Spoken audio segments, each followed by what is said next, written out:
টালা পল্লী সাধারণ দুর্গোৎসব। নৌকার দ্বার দেখতে পাচ্ছি, নৌকার অনুকরণে এক মণ্ডপসজ্জা তৈরি করা হয়েছে। ক্রমশ আমরা মণ্ডপের ভেতরের দিকে এখন প্রবেশ করব। সিঁড়ি বেয়ে যেমন দেখতেই পাচ্ছেন আমরা নৌকার ভেতরে প্রবেশ করলাম এবং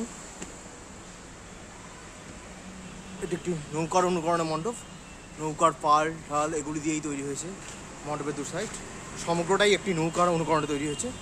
এবং ক্রমশ আরও ভেতরে যখন আমরা প্রবেশ করলাম দেখতে পাচ্ছি একটি আলাদা পরিবেশ। কাগজের বহু নৌকা তৈরি করা হয়েছে দুদিক বরাবর। এবং উপরটা দেখুন, উপরটাও কিন্তু যথেষ্ট সৌন্দর্য। জলের আস্তরণ তৈরি করা হয়েছে, নৌকা প্রচুর এবং জলের আস্তরণ, অর্থাৎ একরকম নৌকা, মাঝি মাল্লাদের জীবন কাহিনী, বিভিন্ন লেখা এগুলি কিন্তু দেখা যাচ্ছে মণ্ডপ জুড়ে। এরকমটা এই যে নৌকার যেরকম লাইট, যে আলোগুলো জ্বালিয়ে তারা মাছ ধরে, সেরকম কিন্তু আলো সেগুলি কিন্তু আমরা দেখতে পাচ্ছি। এরকমটা ব্যাপার। আমরা ক্রমশ আরও ভেতরের দিকে প্রবেশ করলাম, যেখানে মাতৃ প্রতিমা প্রতিষ্ঠাতে হয়েছে। যেমন এই যে দেখতে পাচ্ছি এখানে মাতৃ প্রতিমা প্রতিষ্ঠাতে হয়েছে এরকম জায়গায় অবস্থান করি।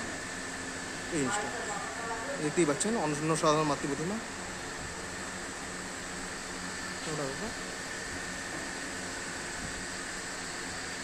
দেখতেই পাচ্ছেন বিভিন্ন বোর্ড ঠোঁট দিয়ে উপরে জাল, মাছের আকৃতি তৈরি করা হয়েছে, মাছের এবং প্রতিমা, অর্থাৎ নদীমাতৃক দেবী প্রতিমা তৈরি করা হয়েছে মণ্ডপ জুড়ে।